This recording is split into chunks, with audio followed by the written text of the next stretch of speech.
Değerli izleyicilerimiz, Murat TV'den hayırlı akşamlar, selamun aleyküm. Yeni bir fikir dünyamız programımızda daha evvel konuştuğumuz Almanya'daki özellikle ve genel olarak Avrupa'daki Müslüman göçmen kardeşlerimizin durumunu konuşmaya devam edeceğiz. Hocalarım burada. Ben sözü uzatmadan sözü hocalarıma veriyorum. Burhanettin Hocam, hoş geldin. Hoş bulduk, hoş bulduk. Cumali Hocam, sizler de hoş geldiniz. Hoş bulduk, hoş bulduk. Nasılsınız, iyi misiniz? Sağ olun, teşekkür ediyorum. Allah razı olsun. Ben Burhanettin Hocam'dan başlamak istiyorum. Buyurun. Sayın Hocam, Buyurun. daha evvel biz yani ta Hazreti Peygamber'e kadar dayandırdık. Oradan itibaren aşama aşama günümüze kadar Avrupa'nın Müslümanlarla tanışmasını genel olarak konuştuk. Endülüs'ü konuştuk.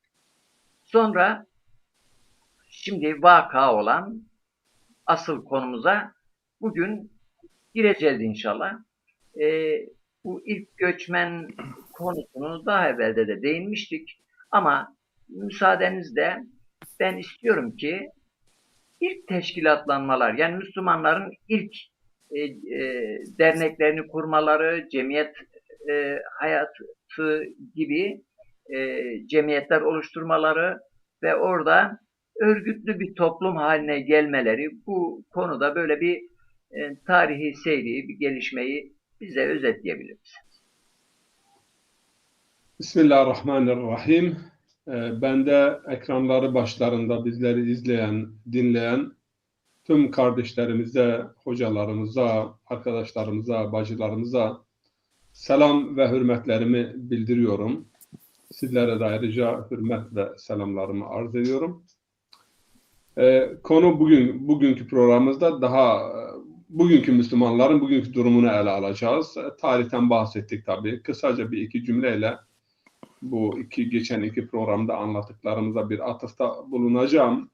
İspanya'dan bir kol dedik, yani 720'lerde 30'larda işte 708. asırdan itibaren Müslümanlar İspanya'dan Avrupa'ya, Pirene dağlarına ve ta İsviçre'deki bazı düklere kadar geldiler. Öte yandan 1700'lü yıllardan itibaren Osmanlı-Alman irtibatına değindik ve ilk caminin de işte Kaiser Wilhelm tarafından kendisi için hediye edilen Ruslar tarafından eski 20-22 tane Türk askeri veya Osmanlı askeri için yapıldığını, daha sonra Birinci Dünya Savaşı'ndan sonra Hilal Camisi diye, Hilal Kışlası'ndaki cami, Tahta Cami diye bir cami inşa edilmişti. 30 bine yakın o zaman esir alınmıştı. Birinci Dünya Savaşı'nda Fransız, Arap Müslümanlardan, Hint Müslümanlardan, çünkü bunlar da savaştırılmıştı. Alman hükümeti bunların gönlünü almak için bunlara bir cami tahsis etmişti. Daha sonra dedik işte İkinci Dünya Savaşı'ndan sonra 1925'te ilk cami kuruldu Ahmediye Cemiyeti tarafından. İkinci Dünya Savaşı'ndan sonra 1950'lerden 60'lardan itibaren artık işçiler geldiler buraya. Tüccarlar geldiler buraya.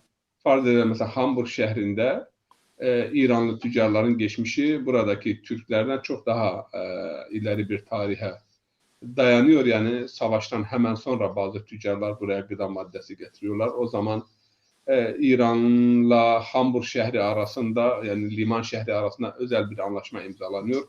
Bugün de yani limanın bulunduğu bölgede İranlılara ait birçok ambar mevcut bulunmaktadır ki o zaman imzalanan anlaşmaya binaen. Ondan sonra Hamburg şehrindeki ilk cami 1957'de temeli atılıyor. Bulunduğum, yani şimdi yayınımızı yaptığımız cami ilk. Daha sonra 1970'li yıllarda Erbakan Hoca'nın, Allah rahmet eylesin, öncülüğünde bir hareket başlatıldı. Milli Görüş Camiası, yani Milli Görüş kuruldu. Buraya el attılar. Çünkü belli bir süre, bir 15-20 sene işçiler burada ilgisiz kaldılar, devlet ilgilenmedi, başıboş bırakıldılar. O zamanlar hatırlıyorsunuz müziğe de yansıyan çok acı dramlar yaşandı, çok acı hadiseler yaşandı, aileler dağıldı çünkü işçileri buraya gönderdiler. Ancak terbiyevi, ahlaki, dini, ruhi bakımları ve ilgilenme konusunda herhangi bir adım atılmadı. Ta ki işte Erbakan Hoca buraya gelince bazı camileri açınca bu defa Diyanet işte Kenan Evren döneminden itibaren Diyanet Avrupa'ya ilgi duymaya başladı. Aslında bir parça da milli görüşün önünü almak için. Daha sonra diğer teşekkürler. O dönemde tabii ki Türkiye'li Müslümanlar adına diyorum. Süleymancılar da burada Kur'an kursları vardı. Bazı camiler açmışlardı ama toplumla fazla içli dışlı değillerdi, olmadılar. Bugün de fazla yani içli dışlı değillerdir. Bugünkü istatistikler, rakamları verirsem Almanya'da 2800'e yakın cami vardır. Almanya için diyorum. Bu 2800 camiden 920'ye yakını Diyanet Camiası tarafından idare ediliyor. 400 küsür milli görüş tarafından idare ediliyor. Bir o kadar da biraz az veya fazla Süleymancıların camileri vardır. Diğer taraftan Türkiye'deki yani gelen Kürt Müslümanlara ait camiler vardır. Diğer taraftan İslam Merkez Konseyi kuruldu 80'li yıllarda. Daha önce ismi işte çalışma grubuydu. Ama sonra Merkez Konseyi'nin bünyesinde de Zentralrat der Muslimen in Deutschland yani üyesi bulunduğum teşkilat. Orada da 350'ye 60'a yakın cami bulunmaktadır. Ama farklı gruplardan, farklı mezheplerden bir çatı altında belki Almanca'nın hakim olduğu tek dil bu çatı teşkilatıdır. 4-5 tane büyük çatı teşkilatı var bugün Almanya'da. Yani bir taraftan Milli Görüş var, Diyanet var, Süleymancılar var, İGS var yani Şii Müslümanların çatı teşkilatı 250-300'e yakın cemiyet bu çatı altında bulunmakta. Bu çatı teşkilatların 4'ü 5'i Arnavutluk Müslümanları ve Boşnak Müslümanların da kendilerine göre yapılanmaları var, teşkilatlar var. Bunlar KRM dediğimiz yani Dayanışma Konseyi çatısı altında birleşmiş durumdalar. KRM aşağı yukarı Müslümanların %70'ini temsil eden bir üst çatı teşkilattır. Boşnak Müslümanların geçmişi tabii ki eskiye dayanmaktadır. Yani Avrupa'nın parçası. Olmaları hasebiyle Avusturya Macar İmparatorluğu'nun da parçası olması hasebiyle 1908'den itibaren Boşnaklardan dolayı Avusturya'da İslam resmi din olarak tanınmıştır. Yani bu statü henüz Almanya'da elde edilmiş değildir. Tabii ki bu Türkiye'li Müslümanlaşın son dönemlerde Arap Müslümanların sayısı çoğaldı. Mağrip'ten bayağı Arap Müslümanlar var ama Suriyeliler şimdi 1 milyonun üstünde belki Suriyeli var Almanya'da. Yani ikinci grup Türklerden sonra ikinci grup olarak Suriyelileri sayabiliriz. Ve üçüncü grup olarak da sayı itibariyle Afgan Müslümanlar. Yani Afganlar da bayağı çok geldiler. Sırasıyla Mağripliler yani Tunus, Mağrib-ül Arabi dediğimiz Kuzey Afrika'dan gelen Müslümanlar vardır. 200 bine yakın İranlı Müslüman var. 150 bine yakın da Zaza Müslüman var. Bunu da unutmayalım yani 150 bin, 200 bine yakın.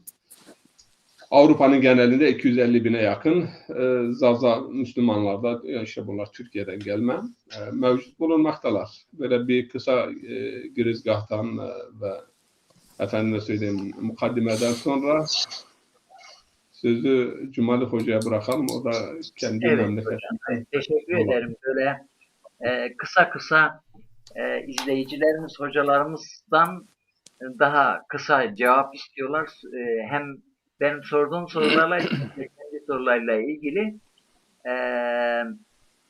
biliyorsunuz yani biz fazla dikkatli dinleyebilen bir toplum değiliz. Böyle 5-6 dakikayı geçti mi dikkat dağılıyor. 6 dakikayı mı oluyor? Hadi hocam.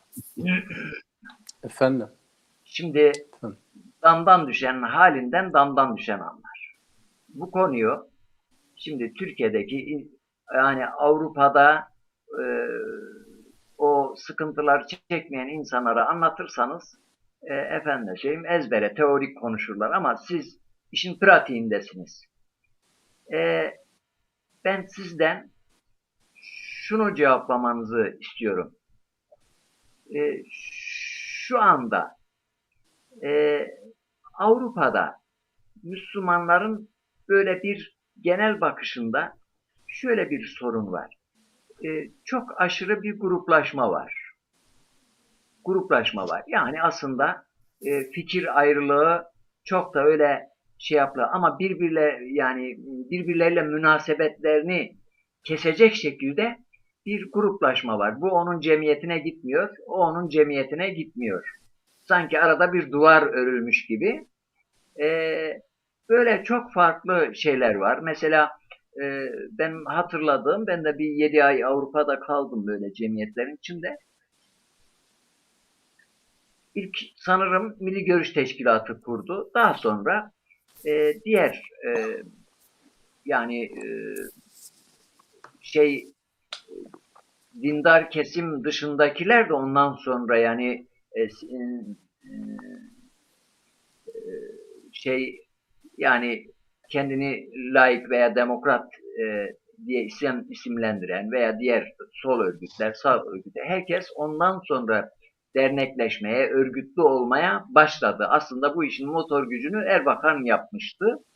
Ta 70'li yıllarda. Ondan sonra tabii bir süre böyle bir sıkıntı yoktu. Daha sonra her cemaat gitti, kendi cemaatini kurdu. İşte sağ örgütler kendi örgütlerini, sol örgütler ve bir duvar örüldü. Bununla ilgili şöyle bir kuş bakışı, bir genel bize bir gözlemlerinizi iletirseniz seviniriz. Ben Te- bu arada bizi izleyen, Abdülmelik mesaj ileten izleyicilerimiz var. Çok ben şey yapıyorum, yani burada görünen izleyicinin sayısından daha çok izleyenler var. Bizi mesaj yazan Abdülmelik Korkut Ata hocamıza, Kazım Kıyat müdürümüze, Fatma Dalgıç kardeşimize e, hoş geldiniz diyorum. İzleyicilerimize de şunu söylüyoruz. Programımız YouTube, Facebook ve Twitter üzerinden, Periscope üzerinden izleniyor. İzleyicilerimiz, ben şimdi YouTube ayarlarını da düzelttim. YouTube'dan da mesaj yazabilirler. Ee, Ve YouTube kanalımıza abone olurlarsa bildirim alırlar. Daha programlarımızı açtığımızda programlarımızı kaçırmamış olurlar. Evet hocam. Ben böyle bir araya girdim. evet. Kusura kalmayın. Soruyu sormuştum. Buyurun söz sizin hocam. Başta izleyicilerimize, dinleyicilerimize canı gönülden teşekkür ediyorum. Ee, Benim yani Avrupa'daki Müslümanların bugünkü durumuyla ilgili e, belki yani tam objektif bir kanaat ortaya koyamayabiliriz ama yaşadıklarımdan ve gördüklerimden e, onları dile getiririm. Yani benim görmem ve yaşadığım, dinlediğim, gördüğüm o çerçeve içinde bazı şeyleri söyleyeceğim. Fakat şurada bir hakikat var. Onu bugüne kadar hizmet etmiş olan insanların hizmetini tenkit etme noktasında değil, belki bu noktada daha iyi bir sonuca gitmek için veya iyi bir hizmet ortaya koyabilmek için ben zaman zaman bu tür kurum ve kuruluşlarla, derneklerle bizi davet ettikleri zaman, içlerinde bulunduğum zaman veya da çay kahve sohbetlerinde bulunduğum zaman benim gözlemim şudur, gözlemlediklerimden bir tanesi şudur. Burada İslami faaliyetlerde bulunanların hepsi önce kendi ideolojilerinin mücadelesini veriyorlar. İslam ikinci plandadır. Herkes kendi grubuna, cemaatine önce insanları davet ediyor. Fakat İslam ikinci planda kalıyor. Yani bunu niçin söylüyorum? Çünkü dernekler arasındaki bir araya gelmeler tabanda olmuyor. Tavanda 3-5 kişinin bir araya gelmesiyle, sadece kendi aralarında konuşmalarıyla veya da o topluluklar arasında, o cemaatler arasında, o gruplar arasında birbirlerine gidip gelme. Ben hatta şöyle bir anekdot arz edeyim. Bundan senelerce önce şöyle bir fikir ileri sürdüm. Dedim ki gelin şöyle bir şey yapalım.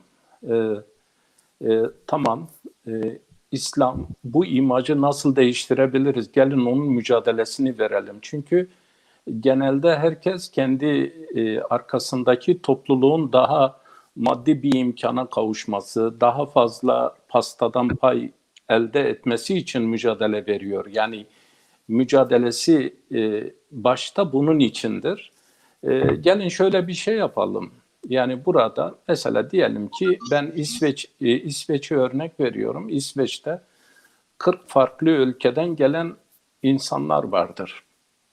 Yani 40 küsür farklı ülkeden gelmiş insanlar vardır. Diğerleri de vardır. Belki bu 100 farklı ülkeden, fakat biz çoğunluk itibariyle bugün yani bir varlığı ciddi söz konusu olan topluluklardan bahsediyorum. Gelin kendi aramızda şöyle bir şey yapalım. Yani Faslı belki Tunuslu'nun kültürünü tanıyor. Ama mesela bir Türk'ün veya da bir Kürt'ün veya da bir Arap'ın diğer başka bir ülkenin biz bir araya gelelim. Büyük bir parkta şeyler kurulsun, standlar kurulsun. Hatta bunu kendim arkadaşlarımla bir kısmını gerçekleştirdik. Burada yaşayan İsveçlilerin çok ciddi ilgisini çekti. Fakat çoğu bu tür şeylere girmiyor. Niye girmiyor? Çünkü onlar için bir aidat söz konusu, onlar için bir üye söz konusu. Biz kendi camimizin, kendi derneğimizin üyesini ne kadar çoğaltırsak, bir de bu hususta belki hocam da farkında yaşadığı Almanya'da, ben Almanya'da da bunu çok gördüm. Liyakatli insanlar işin başına getirilmiyor.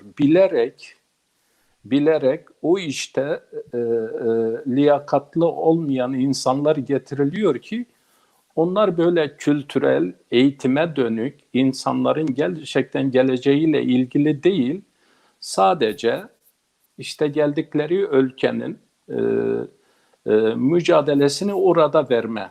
Yani burada biz burada yaşıyoruz. Yani tabir caizse beden burada Avrupa'da, kafa yine Afrika'da, yine ne bileyim Asya'da, ne bileyim başka bir yerde. Şimdi böyle olunca, kafa orada olunca, beden burada olunca mesele çözülmüyor. Yani siz adama ne kadar anlatırsanız anlatın. Mesela bu istatistik belki sizin için şey gelebilir. 100 kişi üzerinde bir şey yapsınlar, anket yapsınlar. 100 kişiden kaçı, yani yabancılardan 100 kişiden kaçı bulunduğu ülkenin televizyonunu seyrediyor veya da başka bir yani kendi ülkesinin televizyonunu seyrediyor. Ben öyle tahmin ediyorum ki mesela 90'ın üzerinde olacak. Yani bu 90'ın altına düşmez yani. Böylelikle bulunduğu ülkede ne oluyor, ne bitiyor? Kendi ülkelerinden haberleri yok diyorsunuz. Yaşadıkları yerden haberleri yok. Yani Ha, hakları kendi nedir? diyorlar ama bulundukları Evet, onu demek istiyorum. Onu demek ben istiyorum. Ya, müsaadenle ben bir anekdotumu söyleyeyim. Yani 20 yıldır Avrupa'da olan bir arkadaşımız vardı. Buraya geldiği zaman biz ona Yalnız şurada ben hemen bir şey söyleyeyim. Çünkü getulaşmış yerlerde dikkat edin, Türkiye'de böyle bir şey yoktur. Bu yabancılarda ciddi anten, dışarıdan binaya anten bağlama vardır. Bu da bunu gösteriyor. Kaç tane satelit vardır, kaç tane mesela uydu alıcı vardır. Bu da getoleşmiş yerlerde siz bütün binalara baktığınız zaman antenler sizin yüzünüze yani dersiniz ki burada yani başkası oturmuyor yani. yani Bu gördüğüm kötüdür anlamında demiyorum ama bir gerçeği de ortaya koymak nesilde adına bunu hocam, söylüyorum. Efendim? ikinci, kısmen üçüncü nesilde e, resmi bir kuruluşta tek başına işini halledemeyecek çok insan gördüm ben. Adam mesela 20 yıl orada kalan bir arkadaş vardı, bir tanıdığım vardı. Yani buraya geldiğinde bana Avrupa'yı çok anlatıyordu. İşte şöyledir, böyledir, insan hakları, şundan bundan bahsediyordu. Ben orada bir gün e, şeyden sanırım Köln'den Hamburg'a veya Hamburg'dan Köln'e gidecektim. Kendisine söyledim. Dedim bana bir bilet al, ben buranın yabancısıyım, usulü bilmiyorum dedim.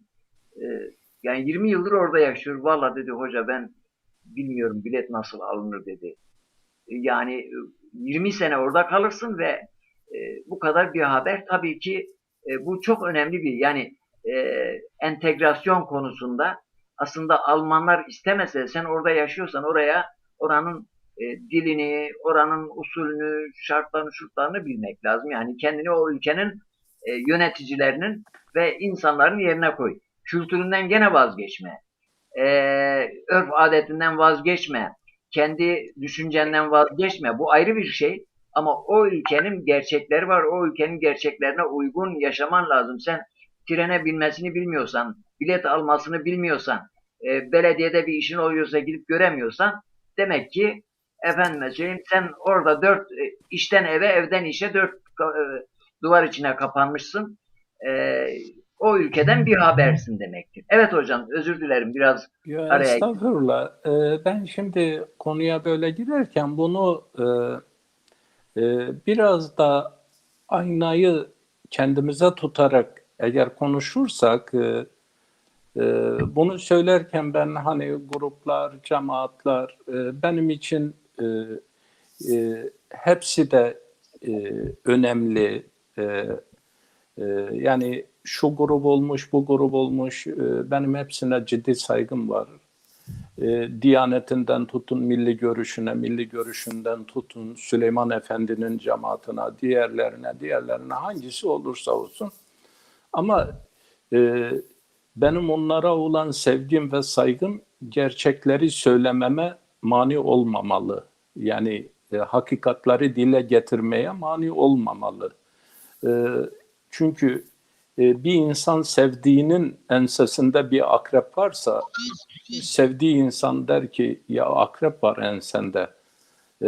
Bunu söyler yani hatamızı, eksikliklerimizi dile getiren aslında bizi sevdiğinden dolayı o diğer şekilde yani sadece bunu o insanları bunlar güzel hizmetler etmişler hepsi de.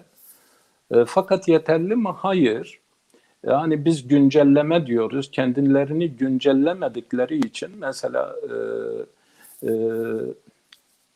2-3 kalemden öteye geçmiyorum. Buradaki hizmet veren İslami kurum ve kuruluşlar. Beni mesela bazen bazı dernekler böyle davet ettiklerinde fikir almaktan ziyade yani bu insanlar yani benim fikrim değil ben de onlardan fikir alacağım. Ben zaten gittiğim bir yere acaba ben burada ne alabilirim fikriyle giderim. Hiçbir zaman oraya bir şey verme niyetiyle gitmiyorum. Fakat adamlar şöyle şuna sevinirler.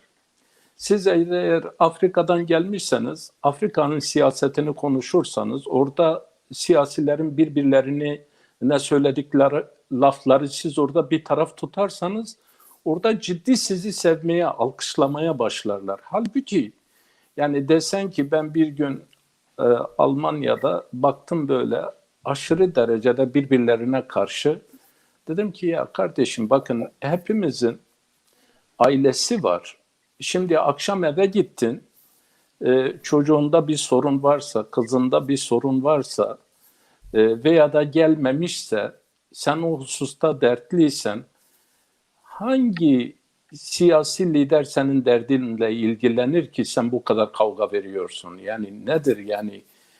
E, Oyunu ver, sev, fakat bütün ömrünü buna harcama. Yani sen bununla bu kadar neden bu kadar ilgilisin? Neden bunu bu kadar istiyorsun? Fakat dönüp dediler ki dedim yani biz Selamın Samet ya da geçen akşam da söylemiştik yani uyuşturucuya düşmüş bir derde müptela olmuş. Senin çocuklarınla kim ilgileniyor? Siz bunu niye düşünmüyorsunuz? Mesela burada bazı şeyler var. Tabii ki bu ara bir senedir adeta Müslümanların da gündemi hiç belli değil. Devletlerin de gündemi belli değil. Tek gündem vardır. O da koronadır. İnsanlar bundan dolayı fakat İsveç'te şöyle bir şey vardır. Burada yaşayan yabancılar hakkında ve İsveç halkı hakkında da biraz demografik bilgi kimse yapamaz. Neden? Ayrımcılığa gittiği için ayrımcılığı kabul etmiyorlar. Yani hani Müslümanların burada kesin bir sayısıyla ilgili, derneklerin böyle şeyleriyle ilgili faaliyetleri şey olabilir ama onların işte onlar hakkında ciddi böyle bir bilgi ancak bunu yapan belli center'lar vardır. Onlar yapıyorlar. Oralardan o bilgiyi alabilirsin. Çünkü insanlar hakkında, gruplar hakkında, mezhepler hakkında, fikirler hakkında bilgi toplamak burada yasaktır. Yani bu yönüyle de yani burada şimdi zamanı gelince belki soracağınız sorulara ben cevap vereyim. Ama bugün yani Avrupa'daki Müslümanların durumu şöyle bir örnekle bitireyim. Ne buradakiler gibi olabildiler ne de geldikleri ülkedeki insanlar gibi olabildiler. Arafta kaldılar, beyne beyne oldular. Biraz ondan biraz bundan. İşte işi devam ettirmeye çalışıyorlar. Bu da hakikaten arada kalan insanların nasıl sorunlarla yani bir tarafa bağlı olmayıp da arada kalan insanın, kararsız insanın psikolojisini siz düşünün.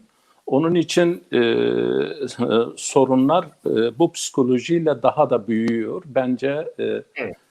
bunun için konuşuruz bu hususta. Ben şöyle kısaca bunu arz edeyim. Çok teşekkür ederim. Bu arada Hocam Abdülmelik hocam geldi gitti. Hoş geldiniz. Hoş geldiniz. Hocam hoş geldiniz. Hoş geldiniz Abdülmelik hocam. Yayını sondu. Biz artık hoş geldiniz. Yayını dondu. Evet. Hocam hocamdan sonra kendisine söz hakkı veririz. Hoş geldin. Abdülmelik hocam şimdi ses geliyor mu? Hoş bulduk. Ya hocam benim sesim geliyor mu acaba? Evet, Şimdi geliyor. Şimdi geliyor. Ben sizi çok net dinliyordum. Aslında sizi çok net dinliyordum. Fakat şimdi bağlanınca sesleriniz bana çok şey geliyor. Daha doğrusu anlaşılmadan geliyor. Yankı yapıyor. Yankı yapıyor. Geliyor mu hocam? Şimdi geliyor. iyi. Kulaklığı çıkarın bir öyle Gelmiyor deneyin. mu hocam? Geliyor. Sesiniz geliyor. Kulaklığı çıkarın. Evet hocam. Abdülmelik hocam şimdi sesini kapatayım. Onun oradan biraz hışırtı geliyor. Biz bu arada Burhanettin hocam Fatma Hanım'ın yurt dışındaki Müslüman toplulukları yaşadıkları ülkelerin toplumundan kopuk yaşıyor. geto oluşturup kendi dünyalarından çıkmıyorlar denilebilir mi Sayın Hocam diyor. Abu Denilebilir değil. Gerçek Sersap odur. düşünce özgürlüğü var. O yüzden İsveç izin vermez diyor. Evet. Biz tekrar izleyicilerimize İlhami Bey geldi, Süleyman Ertuğrul geldi, Selahattin Koç burada, Abu Sersap burada. Hepsine isimlerini zikretmedim. Bünyamin Hocam burada. Bünyamin Hocam'a bir link gönderdim. Katılırsa sevinirim. Hepsine hoş geldiniz diyorum. İyi ki varlar. İyi ki böyle bir sohbet ortamında birlikteyiz. Teşekkür ediyorum. Burhanettin Hocam, siz evet, yani biraz daha konuya girmek istiyoruz. Yani oradaki tabloyu aşağı yukarı özetledik. Zaten Fatma Hanım'ın sorusu da aslında can alıcı bir soru, büyük bir problem olan konudur. Bu çerçevede açıklamalarınızı bekliyorum hocam. Şimdi o seçimler ve televizyonlarla ilgili iki tane hususa dikkat çekmek istiyorum. Birinci nesil buraya geldiği zaman, yani 60'lı yıllarda, 65'ten sonra, şimdi dördüncü nesle girdik. Birinci nesil dil sorunu yaşıyordu. Televizyonlar da yoktu. Memleketten kopuktu. İşte teyiple, mektupla, işte mektup benden selam söyle sılaya edebiyatıyla kendilerini o şekilde idare ediyorlardı. Ancak o neslin çocukları, Türkiye televizyonları daha gelmemişti Almanya'ya.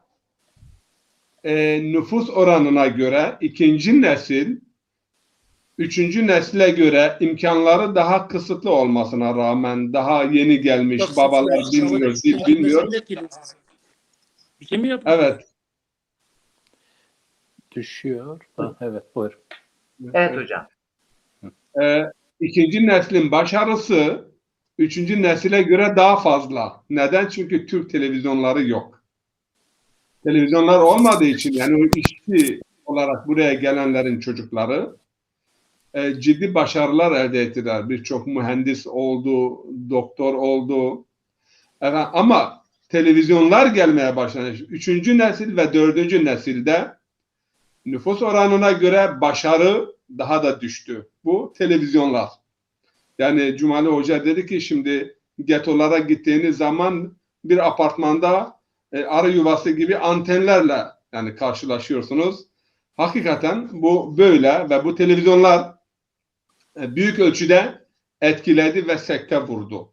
Tabii ki biz yani buradaki hükümetler de gelen insanların kendi ana dilini, kendi kültürünü kaybetmemesi yönünde çaba gösteriyorlar.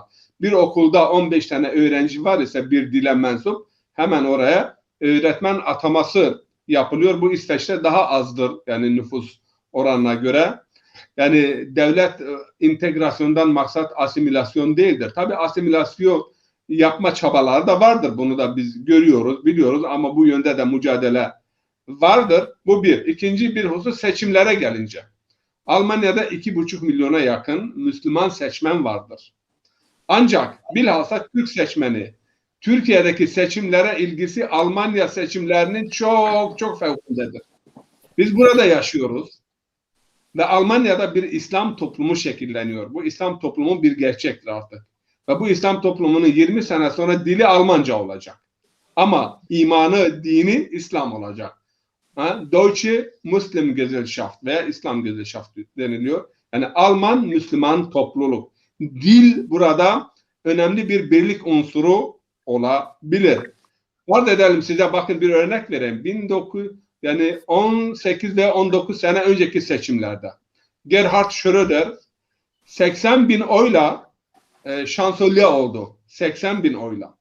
Ve daha fazla yabancılar, sosyal demokratlara ve Gerhard Schröder'e oy verdiler. 80 bin oy memleketin mukadderatını değiştirdi. Ama Müslümanların bugün Almanya'da 2,5 milyona yakın seçmen, yani oyu vardır. Ama çoğu sandık başına gitmiyor. Birçoğu buradan Türkiye'ye gidip oy kullanıyor ama burada yaşadığı şehirde oy kullanmıyor. bu sene biraz hassasiyet gösterdiler. Mesela eyalet seçimlerinde Hamburg'da hakikaten sonuç değişti. Yani istenilen aşırı sağcılar kıl payı, yani barajı aşabildiler. Ve Hristiyan Demokrat Partisi Müslümanlara karşı son dönemde biraz sağcı yaklaşımlarıyla yaklaştığı için büyük oy kaybına uğradı. Büyük bir potansiyel var. Ama Türkiye seçimleri veya bu da Türkiye'li Müslümanlar arasında bu kadar yani önemlidir. Yani haddinden fazla televizyonların baskısı altında, dediğiniz gibi evde o televizyon, evet o televizyonu takip et ama Almanya televizyonunu da takip et. Sen burada yaşıyorsun. Buradaki sorunlar, buradaki sıkıntılar, dil konusu, çocuklarımızın konusu ve dil eğitimi konusunda, dil öğrenimi konusunda da yine en gevşek olan bizim insanımızdır. Yani Türkiye'den gelenler genel olarak, yani doğusundan, batısından gelenler bu konuda zayıftır. Cemaatlerin tabii ki cemaatleşme, yine de bu cemaatleşme de Türkiye'den gelen Müslümanlar arasında rengarenk cemaat var. Mesela Kuzey Afrika'dan gelenler bir iki cemaat olabilir. Bir devletin getirdiği Diyanet var Mağrib'den veya Tunus'tan ve bir de işte bazı hareketlere meyilli olan bir grup var. Ama bu kadar cicilik, cuculuk yoktur. Ve bu geçen bir Alman Müslüman bana şöyle bir soru yöneltti. Arkadaş dedi mesela filan cemaat, filan cemaat, filan cemaat. 3 tane cemaat isim verdi. Bunlar hepsi Hanefi değil mi? Evet, Hanefidir. Yani teolojik olarak, ilahiyat olarak, fıkıh olarak aralarında bir fark var mıdır? Hayır, yok. Hepsi Hanefi. Dil olarak hepsi Türk. Neden bu kadar böyle bu cemaatleşme? Yani neden? Bu soru yani genç kuşağı da ciddi bir şekilde meşgul ediyor. Ve genç kuşağımız, genç insanlarımız hakikaten yani bu cemaatçilikten menfi yönüyle, yani yapısal olarak olabilir ama Cumali Hoca iyi bir noktaya değindi. Tavanda ve tabanda birleşmek. Şimdi tabanda birleşme söz konusu değil. Biz bunun için Hamburg yöresinde bir proje geliştirdik. Yani önce bir imamlar şurası kurduk. Ondan sonra İslam Konseyi kuruldu. Bir araya geleceğimizi hükümet zannetmiyordu. Bir araya gelebildik ve Almanya'da bir ilke imza atıldı. O da hükümet anlaşması imzalandı. Yani 10-12 sene önce hükümet anlaşması imzalandı. Bu anlaşmayla hem İslam resmen tanındı ve hem birçok hakka Müslümanlar sahip oldular. Ve dedik ki arkadaş her cemaatten, her gruptan, her dilden mesela Ramazan ayında filan imam filan cami, filan ülkenin camisine gitsin, Almanca konuşsun veya tercüme edilir. Yani bir cemaatler arası bir kaynaşma olsun. Bazı cemaatler vardır, isim vermek istemiyorum ama kibrit kutusu gibi. Yani ne başka bir Müslümanla oturur, ne başka bir Müslümanla gelir. Tamam mı? Kur'an öğrenimine önem verirler ama başkasının derdiyle, başka Müslümanın derdiyle bir başörtü meselesi var, beraber yürüyelim yok. Mesela farz edelim bir Filistin'de olup bitenler veya Yemen'de olup bitenler veya Suriye'de olup bitenlere bir tavır sergileyelim beraber yok. Yani sadece işte bu grupçuluk içerisinde ben açıkça ifade ediyorum. Menfaatler vardır, makam vardır ve bir takım tahammüller vardır, bir takım ideolojiler vardır. Yani halisen ve muhlisen İslam söz konusu olursa bu kadar yani ayrımcılık veya bu kadar mesafe konulmaması lazım. Eğer Allah'a davet ediyorsak ud'u ilallah. Yani Allah'a davet ediyorsak yani Allah belli ama bu kadar hatta ve hatta bazılarının etlerini yemez, bazılarının yemeklerini yemez. Yani burada da yine bazı ticari hesaplar işin içerisindedir. Bunlar çıktı ortaya. Yani bu kadar menfi ama yeni nesil bu önemli bir meydan okuma budur. Yeni nesil bundan ciddi bir şekilde sıkıntı çekiyor. Hatta ve hatta görüyorum ki bazı gençlik hareketleri vardır. Şu isim altında, bu isim altında ama camilerden mustakil olarak örgütlenmeler aslında bu menfi cemaatçilik. Ben menfi diyorum, müsbet yönü de vardır yani olabilir. Bir bölük şeklinde olsa ama bir ordunun mensubu bölük, tabur, grup olabilir ama öyle değildir. Herkes kendi başına bir ordudur. Herkes kendi başına bir sistem geliştirmiş. Bu yeni nesilde bir çıkış var. Yani buna karşı ve cemaatlerin dışında, camilerin dışında bir örgütlenme. Devlet de şimdi Almanya'da bunu fırsat bilerek daha şimdiye kadar diyorduk ki çatı teşkilatlar kurun. Çatı teşkilatlarla Efendim ben işbirliği içerisinde olurum. Şimdi de şu iddiayı gündeme getirdi. Çatı teşkilatlar Müslümanların bir kısmını temsil ediyor. Hepsini temsil etmiyor. Öyleyse ben bütün camilerle, bütün gruplarla kendi başıma mustakilen irtibat sağlayacağım. Çünkü camiler tüm Müslümanları temsil etmiyor. Tabii bu arada önemli bir sıkıntı da dil sorunu vardır. Bu bir gerçek. Yani şimdi Arap camilerinde daha fazla Arapça konuşuluyor. İrani camilerde daha Farsça, mesela İran, Afgan Farsça. Ama şimdi hükümet bir mecburiyet getirdi. Ve ben bu mecburiyetin doğru olduğuna inanıyorum. Hocalar hutbeyi Almanca okuması lazım. Bir, biz bilelim ki siz ne söylüyorsunuz, ne anlatıyorsunuz? Yapıcı mıdır, yıkıcı mıdır? Propaganda mı yapıyorsunuz? Yani dini mi anlatıyorsunuz? İkinci bir husus da yani imamların Almanya'da eğitimi. Bu da bizim için önemli. Çünkü ithal imamlar ithal problemleri de buraya taşıyorlar. Buraya geliyorlar. Memleketlerin siyasetlerini buraya getiriyorlar. Partilerin ve hiziplerin efendime söyleyeyim eğilimlerini, yönelişlerini beraberlerinde camiye taşıyorlar. Bu ciddi bir sıkıntıdır. Yani cami dinin yeridir, Kur'an'ın yeri, herkese açık olması lazım.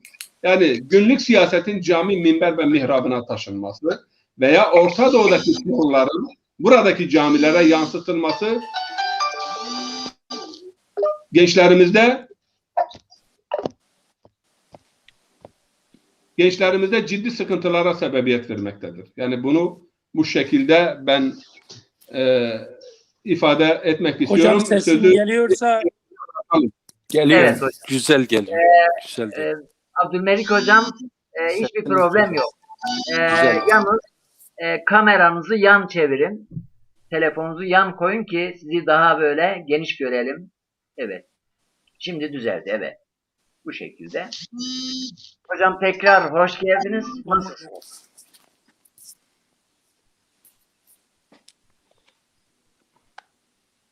Evet, din. Abdülmelik hocam. Hoş geldiniz. Abdülmelik hocam hoş geldiniz. sesim anlaşılıyor mu hocam? Anlaşılıyor. Evet çok iyi anlaşılıyor. Sıkıntı yok. Net anlaşılıyor mu? Evet net anlaşılıyor. Peki o halde. Selamun aleyküm. Aleykümselam Hocam hoş geldiniz. hepinize saygılar Aleykümselam. sunuyorum. Hepinize saygılar sunuyorum. Bizleri izleyen tüm katılımcılara sevgiler, hayırlı akşamlar diliyorum. Programınızı pür dikkatle izliyorum. Gerçekten güzel bir şeyler yapıyorsunuz. Allah razı olsun hepinizden. Değerli hocam, polemiğe girmeden Avrupa'nın farklı ülkelerinde hizmet yaptım. Kuzey Avrupa'da, Batı Avrupa'da, Doğu Avrupa'da 8 yıla yakın Avrupa'da bir geçmişim vardır. Dolayısıyla söyleyebileceğim 2-3 cümlem vardır. Cumali Hoca'ya ilk yönelttiğiniz soruyu ben de biraz açmak istiyorum ve oradan başlamak istiyorum. Yalnız Cumali Hoca'nın affına sığınarak bir cevap vermeyeceğim de yanlış olmasın. Yani açık izah etmeye çalışacağım. Dedi ki bütün cemaatler dedi Abdülmelik hocam Abdülmelik hocam ses Ses- geliyor mu? Kamerayı şöyle sabit tutun. Görüntünüz sabit tutun, görüntünüz iyice. görüntünüz görünmüyor, yani görüntü gidip geliyor. Vallahi hocam sizin seslerini net alamıyorum. Böyle. Şöyle, tamam şimdi şu şekilde durun. Evet. Durun, tamam, iyi Buyurun. şimdi. Evet. Evet. Abdülmelik hocamın aslında tecrübesi var. Daha evvel programa katılmıştı. Gayet iyiydi. Bu defa kamerayı sabit tutuyor, hareket ettiriyor. Fakat interneti zayıf herhalde. Ben kendisini yayından alacağım. Kusura kalmasın. Randıman vermiyor yani. Teşekkür ediyoruz Abdülmelik hocam. Kusura kalmasın. Cumali hocam. Şimdi gayet böyle konunun en can alıcı noktalarına geldik. Yani birinci konu Avrupa'daki Müslümanlar bir defa karar vermelidirler. Burada mı yaşayacaklar yoksa geri mi dönecekler? Şimdi Bir. ben evet.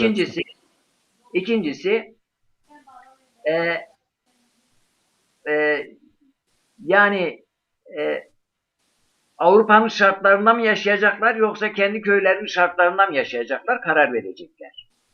Yani İstanbul'un ortasında sen bir köyde yaşamış gibi hareket edersen İstanbul seni dışlar, sen İstanbul'u dışlarsın, olan sana olur. E, e, O ülkenin şeylerinden, o bulunduğun yerin hiçbir şeyinden istifade etmezsin ve neticede seninle çocukların arasında başta bir uçurum oluşur. Değil mi? Evet. O tespit güzeldi. Bu önemli bir sorundu. Bir de hocamın temas ettiği yani ben de Avrupa'da bulundum. Şimdi orada siz o toplumun önderliğini yapıyorsunuz. Özellikle din görevlileri için söylüyorum.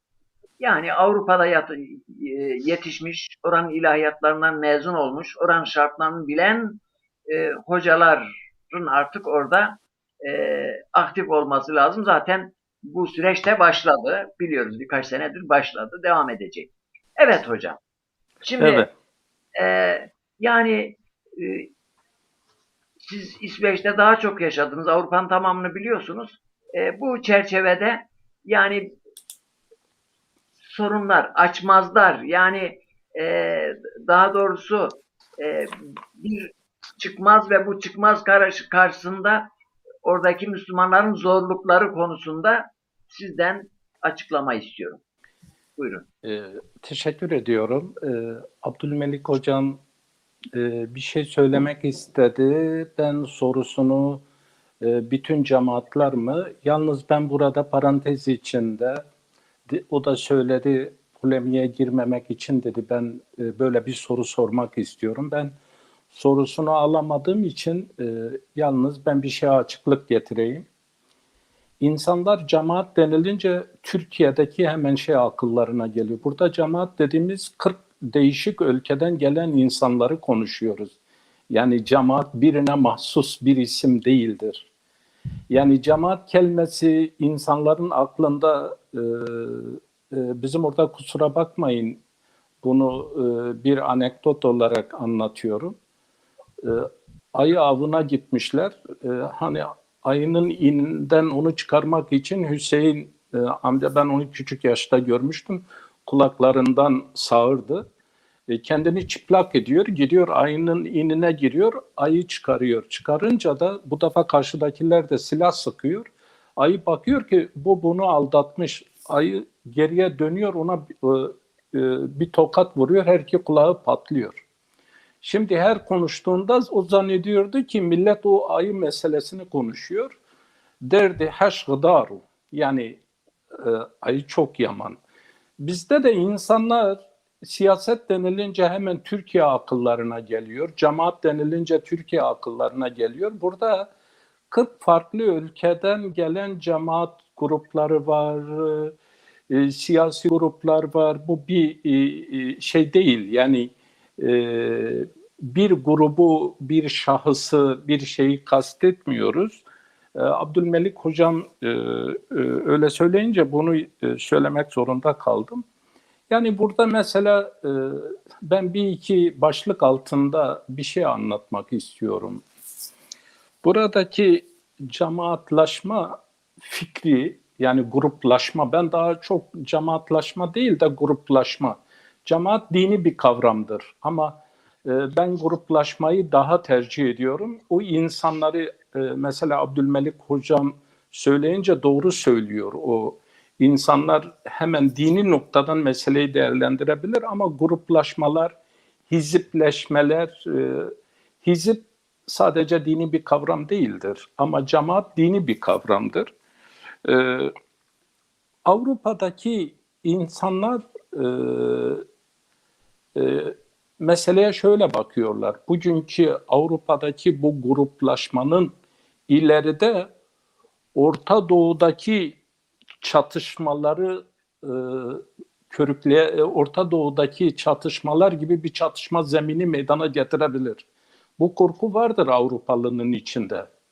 Yani düşünün, Orta Doğu'daki gruplaşmalar veya hizipleşmeler birbirlerini yok etmeye yönelik mücadele veriyorlar. Ama Avrupa aklını ekmek peynirle yememiş. Yani burada diyor ki yasalar çerçevesinde senin fikir özgürlüğün var, düşünce özgürlüğün var, inanç özgürlüğün var. Ama kusura bakma, yani sen Orta Doğu'daki gibi hareket edemezsin. Orta Doğu'daki gibi şiddete başvuramazsın. Şimdi bizde fikir özgürlüğü yok ama şiddete başvurma çoğu yerde serbest. Yani mesela bunu bakıyoruz, gruplar birbirlerine şey diyorlar. Böyle bir korku var. Bir de yani ben o sorularınıza da cevap vereceğim. Genellikle bu gruplaşmalarda bireysel düşünce gelişmediği için kitlesel hareketler ön plandadır. Şimdi kitlesel hareketlerde bireysel düşünce olmadığı için biliyorsunuz kitlesel hareketler birine bağlıdır. Yani diğerlerin fazla söz hakkı yoktur. Kitlesel hareketlerde bireyin fazla şeyi olamaz. Yani birey o topluluk içinde kendini fazla onun söz hakkı yoktur. Çünkü orada ona tabi olma zorunda. Fakat Avrupa'daki psikolojisi yerine sosyal toplum psikolojisi öne geçiyor ve bu da avantajı da var, dezavantajı da var. Yani biz onun üzerinde duracak değiliz.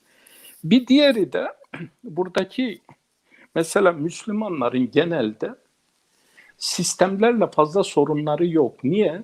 Sistemler alabildiğine onların yapacakları faaliyetlere maddi imkan da sağlıyor. Çünkü hocam da söyledi. İsveç'te mesela 2 veliye bile, 2 öğrenciye bile öğretmen tayin etmek zorunda.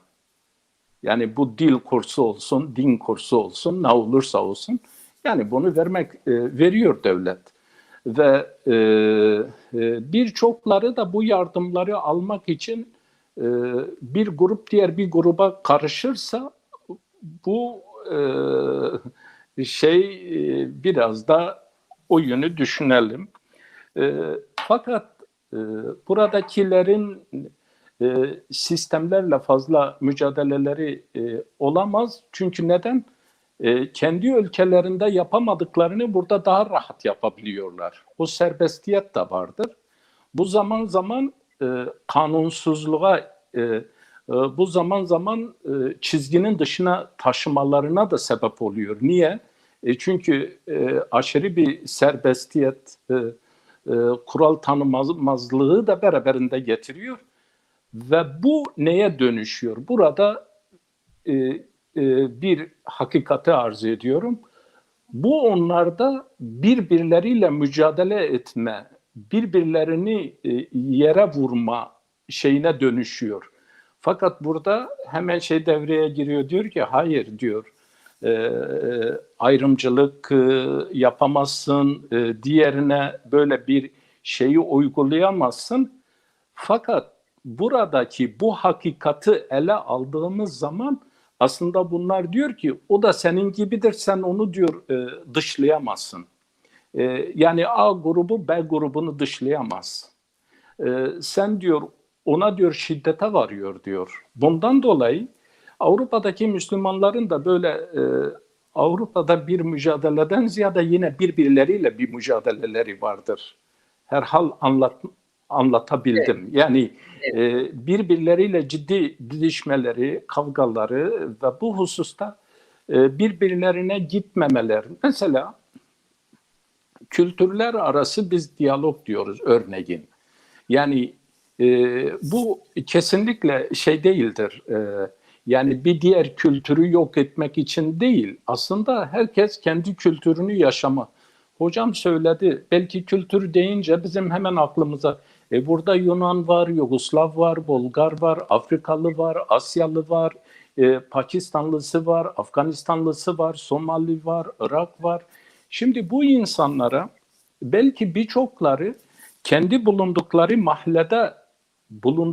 mahallede serbest olmayan şeyler burada serbest hale gelince o birikime de sahip olmadıklarından dolayı o kendi mahallelerinde verdiği kavganın aynısını burada vermeye başlıyorlar. Yani o onun için getoleşme Avrupa'da büyük göçmenler arasında hele Müslümanlar arasında büyük bir sorundur. Ve bunu da hocam da arz etti. Ben onun fazla detayına girmiyorum. Mesela örneğin Avrupa'da en çok faaliyet gösteren yerler inanç bakımından veya kültür bakımından ikiye ayıralım. Bir, inanç olarak, bir de kültür olarak faaliyet veren yerler. Mesela kültür olarak faaliyet veren yerler lokaller. Mesela lokallere gittiğiniz zaman lokallerde kültür adına bir şey bulamıyorsun. Kültürsüzlükten başka her şey vardır. Yani bir şey bulamıyorsun. Yani şimdi hani Ama ama hocam demek ki buradaki kültürün aynısını oraya götürün. Bizim buradaki lokallerde de kültür. Yani şimdi bunu ben kendimi onların dışında tutarak bunu söylemiyorum. Ben de onlardan bir insanım.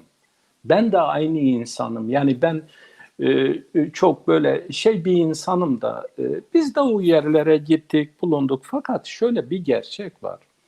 İnanç olarak da baktığımızda mesela ben burada en takdir ettiğim gruplardan biri Alevi kültür merkezleri. Çok takdir ettim. Niye? Gerçekten kültür merkezi ise kültür var yani. Bakıyorsun adamlar örflerini, adetlerini, geleneklerini çocuklara, nesillere bu sazsa, müzikse, musikiyse veya da bir oyun havasıysa veya başka bir şeyse yani kültür adına yöresel, bölgesel kültürü geliştirmek adına bazı Afrika ülkeleri de aynı şekilde bunu yapıyorlar. Yani bunu yapıyorlar.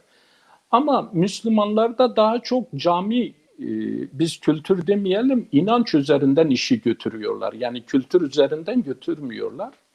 Çünkü kendi kültürlerinizi de Avrupa'da Müslümanlar din olarak dayatmışlar. Yani yaptıkları şey kültür olmasına rağmen onlara baktıkça diyor bu İslamiyettir. Burada mesela camiler üzerinden sizler de gitmiştiniz, gezmiştiniz. Çoğu mesela İslami yazarlar, çizerler camilerin fonksiyonlarını anlatırken işte cami şu olmalı, bu olmalı, buna cevap vermeli, şuna cevap vermeli. Uzun zaman camiler sadece belli vakitlerin, namazların eda edildiği yerlerdi ve asla konuşmanın camide yasak olduğu yerlerdi. Yani hani insanlara böyle sadece bir kürsü vardır. Kürsüden konuşursanız konuşursunuz. Onun dışında da yani bu değildir ki her gelen orada bir şey konuşsun ama gençlere yönelik caminin dışında yine bazı yerler böyle tutuldu. İşte bunlara şunu yapalım, gençleri camiye çekelim. Fakat camiye çekelim, camideki cemaatin seviyesi bu olunca gençleri orada tutmak çok zor. Çünkü neden? Camideki cemaat eğitimli değildir. Mesela çocuk bir şey yapıyor, onun üzerine bağırıyor, bir daha gelmiyor. Ya da diyor sen bunu yapma. Bunu mesela biz uzun zaman kendi memleketimizde de yaşadık. Cami çocuklardan, gençlerden sakındırıldı. Yani bunu herhal bu kelimeyle muhafaza edeyim. Yani burada da mesela çoğu öyle oldu ama şimdi herkes sadece bu işin camiyle de olmayacağına belki o dönemde 70'lerde 80'lerde bu iş için bu çok önemliydi. Fakat şimdi daha başka faaliyetlerin de hizmetin de caminin yanında beraber devreye girmesi lazım. Camiye destek olması lazım. Bunda daha sonra konuşuruz. Yani Müslümanların Ama daha da sizin o dünyevi sorunuza da cevap vereyim. Bizim insanımız kolay kolay buradan dönmeyecek. Neden? Ben gördüklerimi söylüyorum. onu biliyoruz. Onu biliyoruz ama Yalnız şu var. her iki Şu taraftan var. Dönerler. Bir şartla dönerler. Tabuta girdikten sonra dönerler. Tabuta girmeden dönmeyi düşünmüyorlar. Evet yani. hocam. Evet. Burada isterseniz kalalım. Evet. Devam edeceğiz. Yalnız süreyi de söyleyeyim. En fazla bir yarım saat daha uzatabiliriz. Ben programlar çok fazla Evet. uzatmak izleyicilerimizi yorar, bizi de yorar. 1,5 saati geçirmeyeceğiz inşallah. Değerli hocam, tabii ki biraz konuyu dağıtmadan sizden tekrar toparlamanızı istiyorum. Esas yani oradaki Avrupa'daki, Almanya'daki ve diğer ülkelerdeki göçmen kardeşlerimizin, yani şimdi aslı göçmenliktir. Karşılaştıkları açmazlar, siz meydan okuma dediniz, ben ona açmaz, sıkıntılar, sorunlar ve artık tıkanma noktası, tıkanılan noktalar, bu konular ve bunların çözüm yollarından bahsetmenizi istiyorum. Bir de hocam, özür dilerim. Fatma Dalgıç hocamızın bir sorusu vardı. Ona cevap vererek başlayalım. Sorular var. Fatma Hanım gıyaben tanışıyoruz. Entelektüel bir hanımefendidir. Sorularından da belli oluyor. İsmail Baytemur şairimiz burada. Hoş gelmiş. Ekrem hocam size burada bir bilgi veriyor. Hoş gelmiş. Böyle hocam. Buyurun.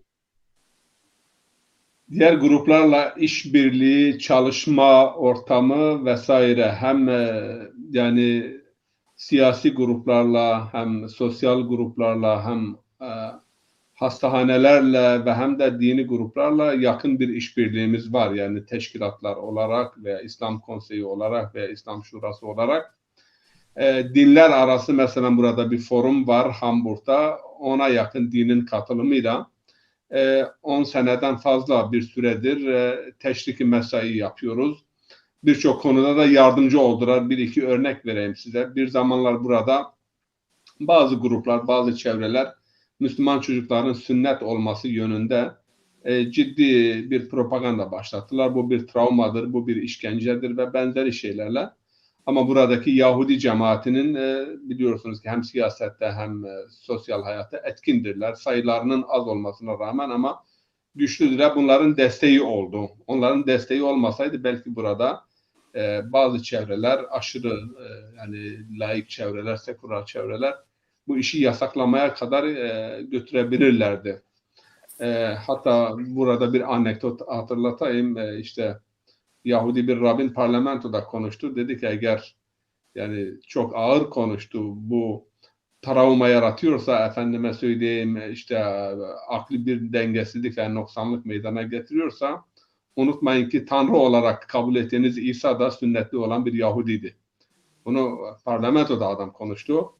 Ve bu bize büyük bir destek. Veya diğer helal kesim konusunda yine Yahudilerin burada ağırlığı vardır. Onlar da helal kesime bayağı önem atfediyorlar. Bu konuda mesela teşvik, mesela aile sorunları, uyuşturucudur, ailedir, efendime söyleyeyim şiddet olaylarıdır. Birçok konuda biz yani bir birliktelik var. Kilise, Hristiyan kilisesi Avrupa'da, Almanya'da ilahiyatların açılması konusunda, hatta bazı camilerin inşası konusunda sıkıntılarda yardımcı oldular ve burada Hamburg'da mesela Dinler Akademisi, Dünya Dinler Akademisi'nin kilise büyük destek verdi.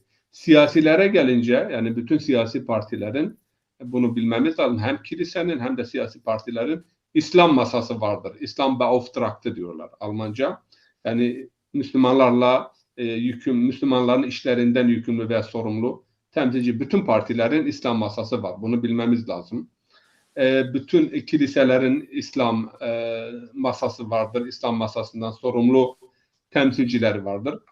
Öte yandan şimdi bugün daha önemli yani pratik alanda işbirliğine gelince hastanelerde, sağlık yani kurum kuruluşlarında, orduda, cezaevlerinde yani bir sürü ıslah evlerinde veya yabancı dairelerde, mülteci kamplarında ruhi bakım olsun veya sosyal ruhi bakım zor gidiyorlar. Bu konuda mesela bulunduğum camide 3 aylık 4 aylık bizim bir kurs açtık. Hristiyan kilisesiyle Hamburg'daki camilerin ve şuranın işbirliğiyle 20-30 insan yani psikolojik bakım konusunda bir ihtisas gördüler. Bunlar cezaevlerine, hastanelere gönderiliyor. Mesela bir sürü hastanelerde kimsesiz olan insanlar vardır. Ölüm döşeğindedir. Buna bir Kur'an okumak veya buna ailesine bir teselli vermek için ben bir örnek vereyim size. Yani Türkiye'den bir aile çağırdılar beni, hastane çağırdı beni. Gittim, baktım ki yani şimdi babaları çocukların ölmek üzere ne yapacaklarını bilmiyorlar. Yani nasıl muamele edilir? Baktım gitmişler o gün sabah 2 tane Kur'an-ı Kerim mushaf satın almışlar. Getirmişler biri yastığın sağ tarafının altına, biri de sol tarafına koymuşlar.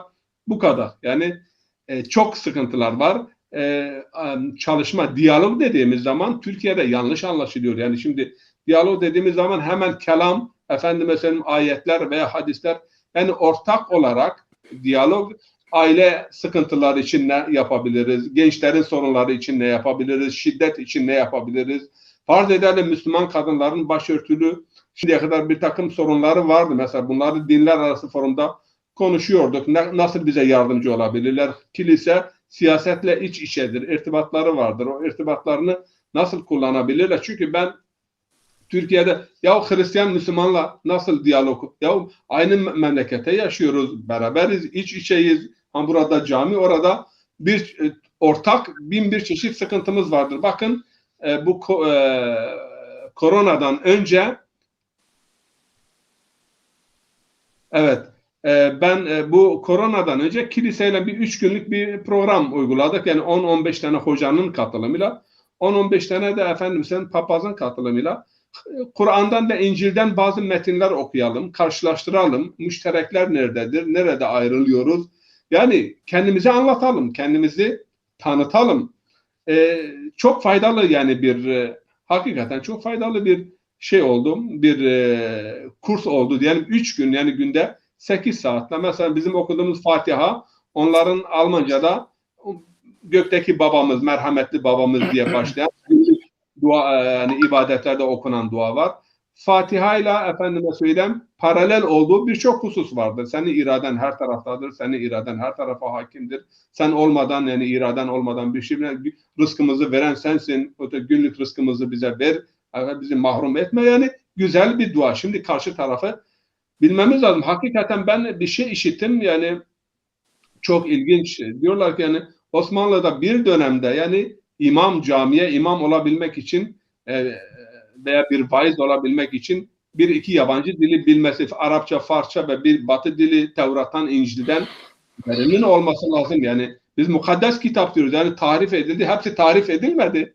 Kur'an'ı iyi bilen İncil'in ve Tevrat'ın hangi kısmının tarif edildiğini, hangi kısmının edilmediğini müşterekler üzerinde durabilirim ve bu müştereklerden hareketle dikkatleri çekebiliriz yani kendimizi. Ben şunu da söyleyeyim. Allah bize Müslümanlara iyi bir fırsat verdi ama bu fırsatı değerlendiremedik. Bakın değerli bacılar, kardeşler. Batı Avrupa'da 35 milyona yakın Müslüman var. Rusya'daki Müslümanları da eklesek yani Rusya'da çünkü Avrupa Ligi'ndedir. 60 milyona yakın Müslüman var buralarda. 60 milyona yakın. Az bir sayı değildir bu. Ama en önemli imtiyazımız Müslüman nüfus gençtir. Şimdi bir de bu gençliği nazar itibarı aldığımız zaman 2'ye katlanıyor gücü. 120 milyon oluyor. Çünkü ortalaması çok genç, nüfusu çok. Efendim yani bir konuda birincidirler. Doğum oranında iyidir. Yani doğum olsun, çocuklarımız olsun ama terbiye edebilelim, sahip çıkabilelim. Biz burada bu toplumda yaşadığımızda göre paralel toplum oluşturuyoruz. Bu en büyük tehlikedir. Getto dediğimiz Alman hükümeti de Avrupa'daki hükümetler de getolaşmadan paralel yapılardan uzaklaşmamızı, yani paralel yapı bize çok pahalıya mal oluyor. Çünkü paralel yapılarda bazı mahalleler var, mesela Hamburg'da veya Almanya'da yabancı giremiyor. Bir okul vardı. Arkadaşlardan birisi, yani bir dostumuz diyordu, yani 3 tane Alman talebe vardı. Onlar da başka okullardan oraya sürgün gönderilmiş. Ve diyor hoca diyordu, yani biz sizi zaten üniversite eğitimine hazırlamıyoruz. Yani 10 sene okuyor. Ondan sonra iş imkanları. Ama iyilerle ve Müslüman yani aileler toplum içerisinde farklı mahallelerde yerleştikleri zaman iyi okullara kayıt yapma imkanı olur. Efendim rekabet ortamı oluşur. Alman ailelerle, çevrelerle daha iyi irtibat içerisinde olurlar. Yine bu getolaşma konusunda da Almanya'da Türkiye insanı, mesela bizim burada bir mahalle var, biz orada diyoruz Bingöl veya Elazığ diyoruz açıkça. Oraya gittiğinizde yani %60, %70'i bizim insan ama okullardaki seviye ise düşük. Efendime söyleyeyim, yani birçok alanda esrar, eroin, uyuşturucu benzeri şeyler yani kol geziyor. Ama küçük İstanbul var, Bingöl var, Elazığ var. Mesela Mannheim şehrine gittim. Orada bir mıntıka var, ismini takmışlar Küçük İstanbul. Tamamen böyle paralel olma. Bu bizim için iyi değil. Bakın Fransa'da paralel olma ciddi sorunlar yaratmaya başladı. Şimdi Fransız hükümetiyle Müslümanlar arasında ciddi sıkıntılar. Çünkü Paris'in veya büyük şehirlerin bazı mahalleleri var, polis giremiyor. Öyle bir kontrol, öyle bir hercümerc, öyle bir kaos. Hakikaten kendimden bir örnek vereyim. Bremen yakınlarda bir şehirde benim yani bir apartman satın almışım. Çok ucuzdu, Amerikan asker. Ama öyle bir getolaşma oldu. Polis girmedi. Yarı fiyatına zorla sattım. Kurtuldum yani.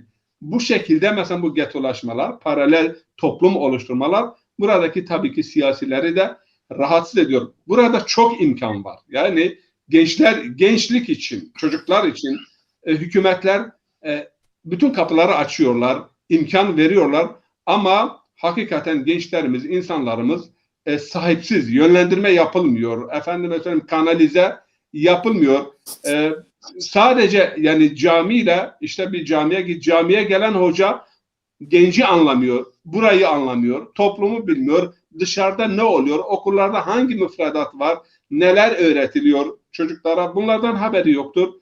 Bu çocuğa ne verecek? Çocuk der ki ya yani ben bundan daha iyi biliyorum. Olup bitenlerde benim. Onun için biraz önce işaret ettim.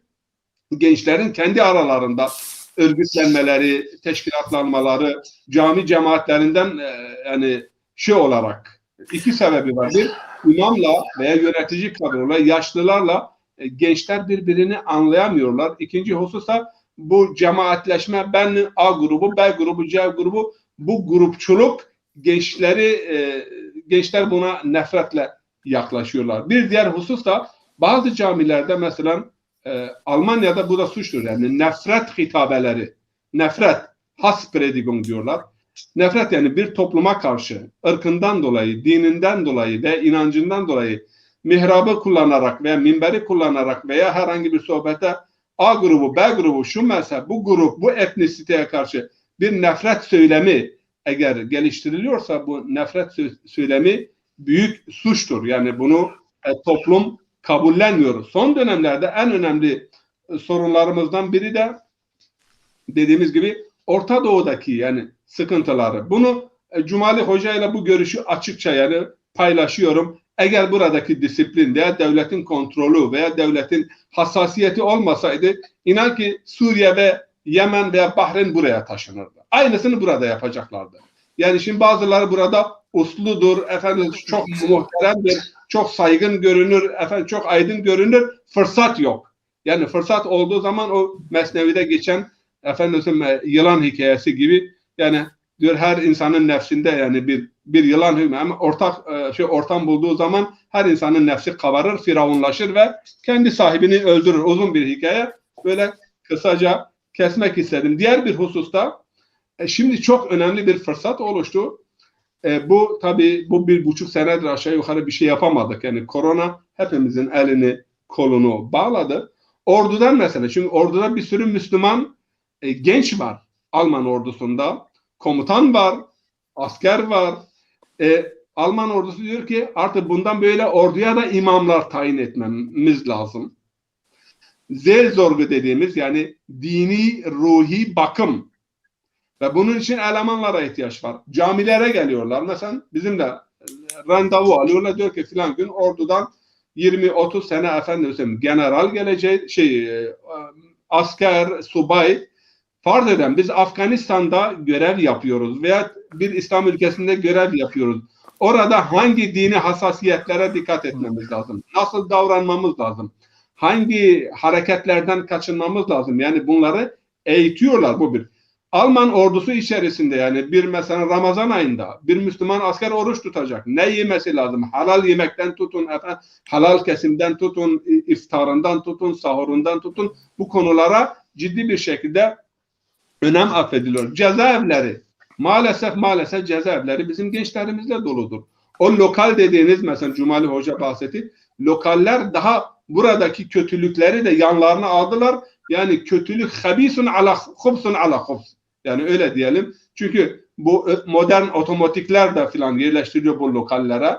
Ve bu lokallerde hakikaten bizim insanlar kahve kültürü ve bu lokal kültürü bizim insanımızı mahvediyor. Yani Orta Anadolu'dan, Doğu Anadolu'dan, tamam mı? Yani gelen adam işten geliyor lokale ta gece saat 12'ye 1'e. Onlarca ben yani kendim şahit olmuşum. Aileye sormuşum. Oğlun hangi sınıftadır? Hangi okula gidiyor? Bilmiyorum. Kaçıncı sınıftadır? Bilmiyorum. Nasıl ilgileniyorsunuz?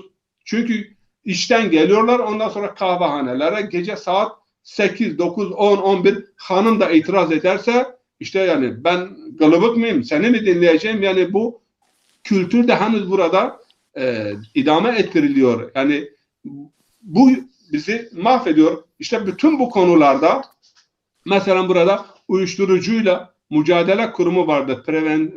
Prevensyon teşkilatı. Bunlarla işbirliğimiz var. Yani bu gençlerimiz çağırıyoruz camilerde.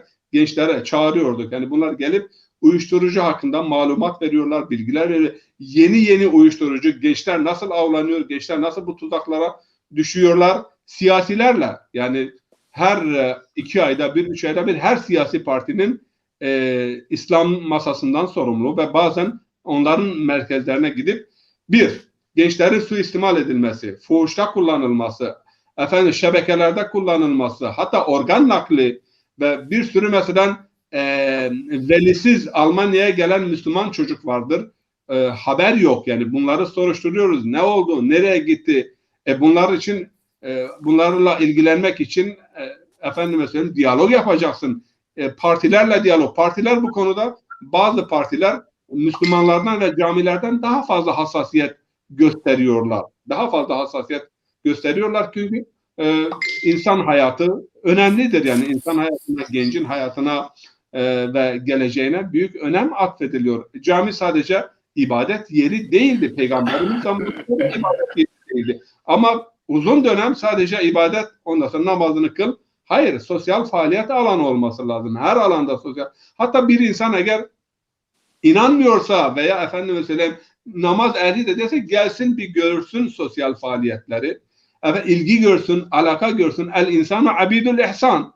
Yani insana eğer bir iyilik yaparsanız o size kul köle olur. Yani bu kimse la yarudul ihsana illa laim. Yani karakteri bozulmamış hiçbir insanın dışında kimse kötülükten, ikramdan, güzellikten kaçmaz. Bütün bu yönleriyle biz yani işbirliği içerisinde olmalıyız.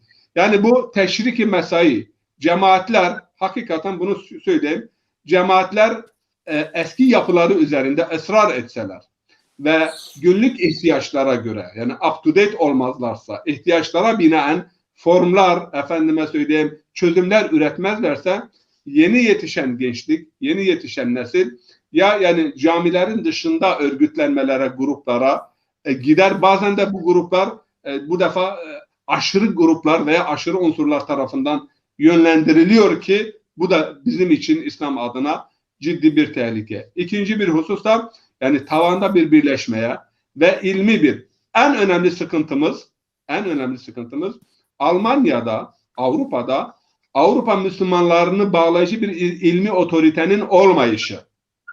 Çünkü herkes burada biri Ankara'ya bakar, biri Tahran'a bakar, biri Kahire'ye bakar, biri Medine'ye bakar.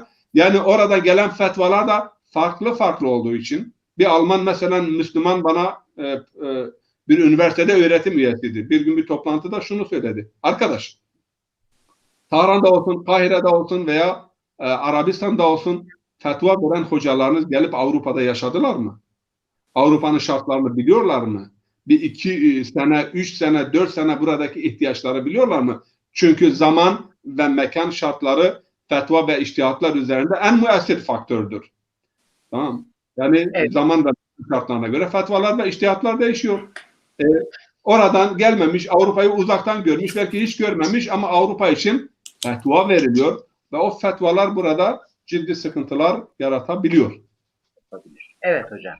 Hakikaten kendi adıma söyleyeyim, tahminimden daha güzel bir konulara temas ettiniz. Yani çok can alıcı konular. Ama süremizin son 10 dakikasına geldik. Ben Cumali hocama böyle 5 dakikayı geçmeyecek şekilde bir söz hakkı vereceğim. Böyle bir toparlamasını isteyeceğim. Buyurun hocam, Cumali hocam, söz sizde ama Evet. biz izleyicilerimizi zaman zaman unutuyoruz. Evet, Fatma Hanım'ın güzel şeyleri için, mesajı için teşekkür ediyoruz. Bizi onore etmiş, sağ olsun. İsmail Baytemur, hocam Avrupa'da bu hoşgörüyle bu denli ilişkilenen kesim insan hak ve özgürlüğü için nedenli etkilenmiş. Yani maalesef biz ya Avrupa'dan çok güzel şeyler alabiliriz ama daha o noktaya gelmedik. Yani alıcımız demek ki alıcıyı iyi ayarlamamışız. E, Bizim gençlerimiz oradan uyuşturucuyu alıp getirebiliyorlar ama oradan daha güzel şeyler bulup getirebilirler diye düşünüyoruz. Teşekkür ederiz. Uluslararası Payiz, Eskarlı Ayhan, hoş geldiniz, safalar getirdiniz. Biz Şevşima hayır sılometü demiş. Evet, hayır sılometü, Eskarlı Ayhan ve aleykümselam ve rahmetullah. Süleyman Ertuğrul hocamız yok mu? Yani müzik ziyafeti yok mu bu gece? Süleyman abim bugün biraz rahatsızdı. Biraz rahatsızdı. Ben Bingöl'e gittim. Telefon açtım. Dedim çarşıda belki onunla yüz yüze görüşürüm. Dedi valla rahatsızım, evden çıkamıyorum. Onun için şimdi kıyamadım. İnşallah 1-2-3 güne iyileşir. Onunla ayrıca geçen bir arada konuştuk. Böyle biraz sanatkarlarla bir program, yani biz sadece dini program yapmıyoruz. Biz böyle kültürel programlar da yapıyorlar. Ben ilahiyatçı olmama rağmen bazı arkadaşlar böyle tuhaf bakıyor. Ya hoca bir taraftan dini program sunuyor, bir taraftan efendim müzik, bir taraftan şiir. Müslümanlıkta biz bunu gördük. Yani Müslümanlık, yani bizim beynimizi biz laikliğe karşıyız diyenlerin en çok dinle dünyayı ayırmışlar. E, Değil mi? Yani Evet, aslında laik, bizim laik dediklerimiz laik değildir de dinci dediklerimiz daha çok laik olmuşlar. Gerçek anlamda onlar laiktirler. Hayatla iç içe olmak lazım, kültürle iç içe olmak lazım. Avrupa'daki kardeşlerimize de, oradaki cemiyetlerdekilere de bunu tavsiye ediyoruz. Evet Cumali hocam, böyle bir araya Şimdi sağ koydum. olun, teşekkür ediyorum. Ben başta keşke Abdülmelik hocam, bacanağım, Şeyh-i olsaydı. Ona çok teşekkür ediyorum. Şunu Yani söyleyeyim. iki burada olmamış, iki bacanağın arasına girmek son derece Ya şeyhimizdir. Çok ciddi sevgim, saygım var. Ben bir iki konuya değinmek istiyorum. Şu bir gerçek, taşıma suyla değirmen dönmez. Geldikleri ülkelerin sularıyla Avrupa'da değirmen döndürmeye çalışanlar bilmeliler ki bu taşıma suyla, yani oraya bağlı nefesle burada hayat yaşanmaz. Oradan kopmasınlar fakat ülkelerini en güzel şekilde burada temsil etsinler. İnançlarını temsil etsinler. baktıkları zaman ya maşallah demek ki yani Türkiye buymuş, Afrika buymuş, İran buymuş, Asya buymuş. Yani biz bu insanlar hakkında şimdiye kadar yanlış düşünüyorduk. Bunlar kendi kanaatlerini düzeltsinler. Yani biz öyle bir iyi olalım ki bizim hakkımızda menfi olan düşünceleri müsbete dönsün. Fakat bu biraz görünmüyor. Ben iki nokta dedim. Bir de insanlar geldikleri ülkeleri iyi tanımazsanız buradaki insanlar hakkında konuşmanız da boşunadır. Yani kişiler geldikleri memleketlerden görmedikleri serbestiyeti veya da gelişmekte olan dünyada gelişmekte olan insan hak ve özgürlükleri kendi memleketindeki gibi hareket ederek öyle davranıyor. Halbuki hocam da söyledi, Avrupa'da en büyük suçlardan biri nefret suçudur. Yani adam öldürmeyle eşdeğerdir. Yani nefret suçu çünkü onun hakkında kimliğini belirliyor. Yani nefret suçunda bulunan bir insandan kimse ne ilim alır, ne İslamiyet alır, ne bilgi alır. Çünkü diyor ki bu insan diyor diğer insanları dışlıyor. Bu insan diğer insanları ırkından dolayı, dilinden dolayı, inancından dolayı bu insan onları fakat Avrupa'ya gelenler halen de 30-40 senedir burada yaşayan insanların şöyle bir sorunu vardır. Kusura bakmayın, elbise çok büyük. Baktılar ki elbise kendilerine çok büyük geliyor. Elbiseyi daralttılar. Daraltınca da camide kavga çıktı, lokalde kavga çıktı, ailede kavga çıktı. Kendi çocukları arasında. Çünkü eğer onun içini doldurmaya çalışsalardı, o elbiseyi kısaltıp, daraltıp kendine uydurmaya değil de kendini büyüterek o elbisenin içinde varlığını gösterseydi, bugün bu durumda olmazdı. Yani kendini büyüteceğine elbiseyi küçülttü. Küçültmeye gidiyor. Bu da Avrupa'da yani var olan hakları yok etme değil, o hakları daha nasıl ileriye götürebiliriz? Zaman zaman değiniyorsunuz laiklik ve Müslümanlık. Ben kusura bakmayın burada bir tabir kullanacağım. Ne laik olabildik ne de Müslüman olabildik. Arafta kaldık. Yani bence durumumuz vahim. Yani ne dünyalıyız ne ahiretliyiz. Yani öyle kimse fazla ahirete de güvenip de şu ya adamlar dünya adına bir şeyler ortaya koyuyor. Yani biz ne din adına bir şey. Hocam dedi. Yani hocalar bir araya gelip de hakikaten e, bu noktada yapmaları gerekli olan şeyleri yapamıyorlar. Yapamadıkları için işte sorunlar ortaya çıkıyor. Ben burada yani belki başkalarının hayatı üzerinden konuşmak kolay ve rahat. Ben kendim yani aslında sorulursa sen ne yapıyorsun? Yani bu hususta bence kendi hayatımdan cevap vermek daha uygun olur. Yani burada Avrupa'da bence yani senelerdir iddia ettiğim iddiamın halen de onun üzerineyim. Avrupa ile kültürel diyalogların gelişmesi, bunun yanında zaten o sizin zenginliğiniz, sizin inancınızı da kabule götürür.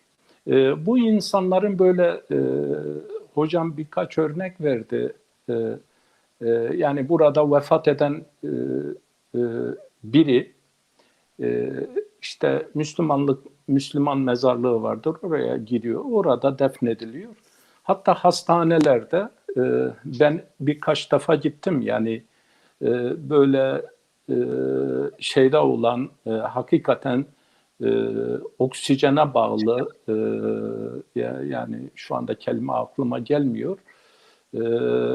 O tür insanlara Almanya'da beni bir hastaneye götürdüler dediler çok 40 gündür bitkisel hayatta olan o gence bir Yasin okusanız 200 kilometre beni arabayla götürdüler. Bir hastaneye gittik. Hastanenin girişinde dediler ki hoca geliyor. Yani hoca hastayı ziyaret edecek. Bakın burada hocam da iyi bilir. Bir papazın konumu neyse, bir hahamın konumu neyse imamın da konumu odur. Ama imam imamlığını gösteremediği için belki aşağıda kalıyor. Bu suç aslında onların değil, imamın kendine ait kendini imamdan kaynaklanan. Hocam söyledi mesela çoğu dışarıdan gelen imamlar, biz de senelerce bu görevi yaptık. Cami kürsüleri hamaset ve siyasetten başka bir şey konuşulmuyor. Yani bu insanlar eğitim pedagojisini biliyor mu? Hayır. Din psikolojisini biliyor mu? Hayır. Din sosyolojisini biliyor mu? Hayır. Neyi verecek? Yani ne verecek gençlere? Yani şimdi eğitim pedagojisini bilmeyen bir insanın, toplum psikolojisini bilmeyen bir insanın sadece adet üzerinden, gelenek üzerinden işte burada o toplumu memnun etme. Ben şuna gittik kapıda bizi iki tane hemşire, bir doktor bizi karşıladı. Biz de 3 kişiydik. Şimdi beni bize elbise giydirdiler. Yani hastane elbisesi giydik. Bizi o kata çıkardılar. Kata çıkarınca hastanın yanına yani ben imam olarak hastanın yanına gireceğim. İşte ona Yasin okuyacağım, Kur'an okuyacağım. Yasin okuyacağım veya herhangi bir Kur'an. Şimdi ben hazırlıklı gitmiştim. Dedim ne olur ne olmaz.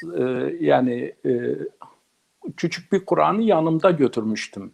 Dedim bakın bunu enteresandır. Bana güzel bir yanına dediler nerede yani sandalyeni nereye koyalım? Yani hangi yerinde oturup size böyle görevliler el pençe divan duruyor. Ben dedim şura olsa iyi olur. Ama dedim benim bir ricam vardır. Şimdi benden gelen bu 2 vatandaş onlar kapıda bekliyorlar. Ben de burada kalacağım. Eğer mümkünse onlardan birini de buraya alabilir misiniz? Hay dediler. Yani biz onu da aldılar içeri. Ona da bir sandalye getirdiler. Yani dedim içeride ben yalnız kalmayayım. Sonra hazır etmişler. Kur'an-ı Kerim'i de getirmişler, başına koymuşlar. Dediler Kur'an da buradadır. Yani Kur'an-ı Kerim de buradadır. Acaba biz memleketimizde insanlar memleketinde bulamadıklarını burada buldukları halde neyi arıyorlar, ben onu anlayamıyorum. Yani bu Avrupa'da başka ne kaybetmişler onu bulmaya çalışıyorlar. Yani biraz da buradan düşünmek lazım. Yani kendi mahallesinde topunu kaybeden adam gelmiş Avrupa'da yani o topu mu arıyor? Evet. Ya sen mahallende kaybet. Yani burada verdim hocam. Ben sözünüzün evet. bitmesini bekledim. İzleyicilerimiz bayağı selam verenler var. Selamlarını alalım. Eskarlı Ayhan, Musarun'un Faiz İbrahim Bey, Hıdır Mürsel, Gürkan Sarı, Murat Nazlı, İsmail Baytemur. Evet, selam vermişler. Selam vermek biliyorsunuz sünnettir ama almak da farzdır. Aleykümselam. Aleykümselam. Bir toplumda siz oturuyorsanız hiç selam vermese hakikaten tadı olmaz. O selam da güzel oluyor. Allah razı olsun. Selamı almak daha güzel oluyor. Onun için selam vermek sünnettir, almak farzdır. Evet hocam. Böyle şimdi ben de toparıp bitireyim. Ben şunu yani hastaneleri, cezaevleri, diğer yerleri gördüğümüz kadarıyla ve hatta hocam zaman zaman girmiştir. Siyasilerin bile olduğu mekanda şu anda her yerden daha rahat konuşabiliyorsunuz. Fikrini beyan edebiliyorsun. Düşünceni dile getirebiliyorsun. Yeter ki bu şiddete varmasın. Biz Yani burada bence haklar alabildiğine fazladır. Bu hakları nasıl kullanacaklarına, e, bu haklarından nasıl istifade edecekleri bilgi eksikliği vardır.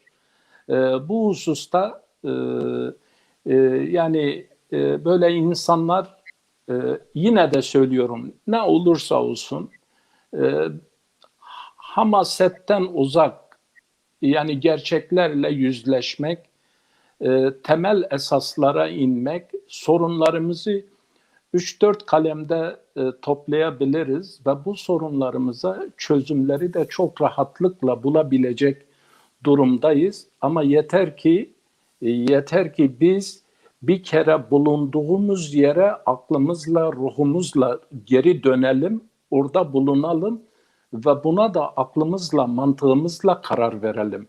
Artık birileri bizim adımıza karar vermeyi değil, biz yaşadığımız yerde yani kendimiz bunları düşünerek burada hocam söyledi. Halen de gözleri böyle birinin Afrika'da, birinin İran'da, birinin Suriye'de, birinin Irak'ta, birinin Türkiye'de. Yani onların tabii ki biz onları da aslında o zaman daha güçlendirmiş oluyoruz ülkemizi temsil babında. Biz burada iyi bir hayat sergilersek ilimde, fende, teknikte, diyalogda, beraber yaşamada, eğitimde, cami kültüründe veya da inançta bence bu bizim ülkemizin, ülkelerin hanelerine çok güzel bir artı değer olarak kaydedilir. Yoksa mesela derler ki ya zaten kusura bakmayın son cümlemi söyleyeyim. İnsanlar çoğu zaman çabuk çabuk neden neyi terk ederler? İnsanlar böylesi şeylerde kendi inançlarını çabuk terk ederler. Çünkü para görmeye dursunlar. Mesele orada bitiyor. Ve çoğuların da sorunu budur. Sorun bundan kaynaklanıyor. Buna da alet etmemek lazım. Evet. Böylelikle bitireyim. Ama buradaki sözümüz gerçekten benim ne bir siyasi görüşe, ne bir cemaata, ne bir tarikata, ne bir topluluğa onların yaptıkları bütün güzel şeyleri iki elimle değil, iki elim daha olsa dört elimle alkışlarım. Yani yani sadece iki elimle değil, iki tane daha olsa dört elimle onların yaptığı güzel şeyleri alkışlarım. Elimden gelse yani bana düşen bir şey olsa ben kendimi bu hususta da sorumlu bilirim. Onlara gereken katkıyı, gereken yardım neyse yaparım. Ama mesele bizim burada gerçekten o hocam da söyledi bitireyim. Şey almak değildir. Yani biraz da meydan okuma, buradan okuma, oradan okuma.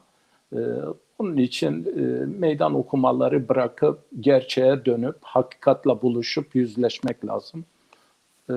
Çok teşekkür ediyorum. Ben Hakkınızı helal teşekkür edin. ederim değerli hocam. Burhanettin hocam, şimdi tabii artık programı bitireceğiz ama sizden ilk siz başladınız yine sizinle bitirelim. Eğer mümkünse Mesnevi'den ya da Hazreti Peygamber sallallahu aleyhi ve sellem'den yani bu din insanlara rahmet olarak, sevgi olarak gelmiş. Hani demin dediniz, nefret söylemi hakikaten İslam diniyle birlikte konuşulmayacak ne olabilir? Nefret söylemi diyebiliriz. Çünkü Bismillahirrahmanirrahim, Rahman Rahim'le, Besmele ile başlıyoruz. Elhamdülillahi Rabbil Alemin, Errahmanirrahim. Alem Rabbi diyoruz. Hangi Rab? Rahman ve Rahim. Rahman ve Rahim nedir? Ana rahminin içindeki sevgideki o rahmet, Rahman neyse Allah'ın o ismiyle ilk sure başlıyor. Ama biz eğer nefret söylemi konuşuyor, yani Müslümanlar camilerde nefret söylemiyle konuşuyorlarsa, birbirleriyle bu bakış açısıyla, bu kendi ülkelerinde de başka ülkelerde de nefret nefreti doğurur, siz nefret ettikçe siz dışlanırsınız, zarar edersiniz diyorum. Siz de bununla ilgili böyle birkaç anekdotla programımızı bitirelim. Şimdi tabii ki yabancıların veya Müslümanların, muhacirlerin, göçmenlerin buradaki varlığı, yani buradaki hem siyasiler hem toplum yöneticileri tarafından hep bir zenginlik olarak algılanmaktadır. Bunu da altını çizelim. Mesela Türk mutfağı hakikaten Avrupa'da Türkiye adına, yani hanesine işlenmiştir. Ve döner bu McDonald's'ı çoktan geçmiştir. Şimdi hatta böyle Almanlar bir anekdotları var. Türkler eğer bu yemek hususunda yani harcadıkları beyni teknolojiye harcasaydılar şimdi Jüpiter'e gitmişlerdi. Güzel. Yani hakikaten Türk mutfağı, Türk yemeği bir husus daha var. O da Türklerin hanesine işlenmiştir yani. Ben buna çok şahit olmuşumdur. Türk evlerindeki veya Müslümanlar evlerindeki yakınlıkları ve temizlik. Mesela Müslüman ailelerle ilişki içerisinde olan Alman hatunları veya hanımları artık kocalarının ayakkabıyla içeri girmesine izin vermezler. Bakın yani temizliktir bu. Güzel yani bu temizlik, yakın ilişki. Temizlikten dolayı, yakın ilişkiden dolayı, yani akraba ilişkisinden dolayı ve Müslümanlar arası ilişkiden dolayı din kardeşliği çok önemlidir. Hakikaten yani nerede mesela biz bir Müslüman görürsek yani kardeş işte ona karşı bir his bizde uyanıyor. Hatta bazıları işte efendim mesela bu ya Allah Arapçadan fazla başka bir dil bilmiyor mu? Bu Arapça ortak zikir, ortak ibadet, ortak o yakınlığı. Bu yakınlık diğer dinlerde ve bilhassa Hristiyanlarda yoktur. Çünkü biri diğerinin kilisesine gitmez. Çünkü anlamaz. Yani kiliseler ulusallaştı. Henüz yani o mentaliteyle hareket edenler var bizim. Veya mesela başka ülkeler İranlıların buradaki okullardaki başarıları İran hanesine işliyor. Vietnamlılar başarılıdırlar. Ruslar burada mesela matematik alanında ilk sözü söylüyorlar. Yani bu istatistikler duruyor. Her yıl burada Almanya'da İslami Hayat diye İslam Konferansı tarafından ve mültecilerle ilgili kurumun ortaklaşa çabası neticesinde bir kitap yayınlanıyor. Ne kadar Müslüman namaz kılıyor, ne kadar Müslüman halal harama riayet ediyor, ne kadar Müslüman başörtü takınıyor, ne kadar Müslüman bayram namazına hepsi teker teker bunlar yani bu istatistikler yayınlanıyor. Burada hakikaten biz eğer iyi elçi olabilirsek, sefir olabilirsek hem dinimizi, hem milletimizi, hem memleketimizi burada iyi temsil edip Avrupa ile İslam ülkeleri arasında da çok muteber, çok iyi bir köprü olabiliriz. Müslümanların buradaki varlığı hiçbir şekilde ve surette göz ardı edilemez. Bunu bu şekilde bilmemiz lazım. Bir vakadır. İslam ve Müslümanlar Avrupa'nın bir parçasıdır. Yani daha makul siyasetler eğer takip edilirse burada Müslümanlar çok şeyler yapabilir. Teknolojik transferden tutun, efendime söyleyeyim maddi transferden tutun, ilmi transferden tutun, oradan buraya, burayla oraya arasında Müslümanlar hakikaten bir köprü olabilirler. Tabii ki bunun içinde kadrolar lazım, insanların yetişmesi lazım. Diğer taraftan ben yani bu söylemlere karşıyım. Batı'nın dışarıda, Avrupa dışında yaptığı siyasetler var, müdahaleler var, savaşlar var, karıştırmalar, o ayrı bir husus. Ama kendi içinde yaşayan insanlara yani sağladıkları bir takım refah vardır, özgürlük vardır. Anayasaların 1. madde, 2. maddesinde insan onuru saygındır, insan onuruna dokunulmaz ve kanından, ırkından, renginden, dilinden dolayı kimse yargılanamaz deniliyor. Güzel şeylerdir. Eksiklikler yok mu? Vardır. Ama Avrupa'nın dışarıdaki politikaları da, Orta Doğu'daki politikalar da, Orta Doğu'daki hükümetlerin işbirliği olmadan hiçbir politikada yürümüyor. Bunu da görmemiz lazım. Yani suçu hep böyle buraya yükleyip de yani bir demoniziyerung denir yani şeytanlaştırma politikası, bu da hoş bir şey değildir. Yani Doğu da Allah'ındır, Batı da Allah'ındır. Velillahil meşriku vel mağrib. Doğu'nun da güzellikleri var, Batı'nın da güzellikleri var. Bizim görevimiz huzma safa da'ma keder. Güzelliklerini al, safi olan, temiz olan, berrak olanı al. Efendimiz'in kötülükler varsa onları bir kenara bırak ve memleketimizin, dinimizin, kültürümüzün de güzelliklerini buraya yansıtabilmektir. Bunu yapabilirsek iyi bir sefir olmuşuz, vasıta olmuşuz. Bu çok önemli. O ayet-i kerime var ya, وَجَعَلْنَكُمْ اُمَّةً وَسَطًا لِتَكُونُوا شُهَدَاءَ عَلَى النَّاسِ. Bunu hep orta ümmet diye tanımlıyorlar. Benim farklı bir yaklaşımım var. Vasıta ümmetiz biz. Yani peygamber Allah ile bizler arasında vasıta.